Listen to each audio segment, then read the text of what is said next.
ちは。有眼会社店長の皆様、お元気でいらっしゃいますか。私は元気です。これから私の6月の月次報告をします。私はエティモンです。もっとよれください。どうぞよろしくお願いします。毎日漢字を勉強しました。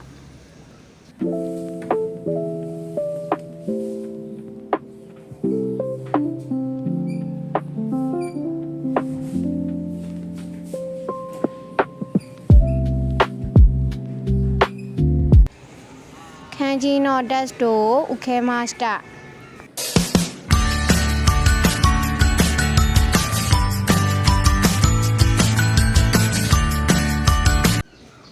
友達の修了式があるので準備しました。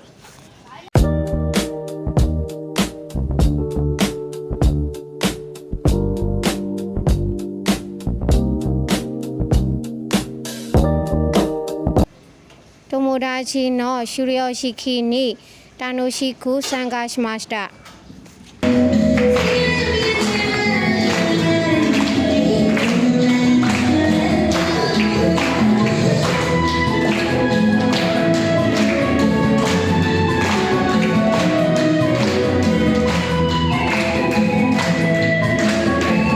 日本はどうですか。ミャンマーは雨が降っています。皆さんもお体に気をつけてお仕事を頑張ってください。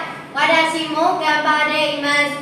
今月の報告は以上です。最後まで見てくれてありがとうございます。これでは失礼します。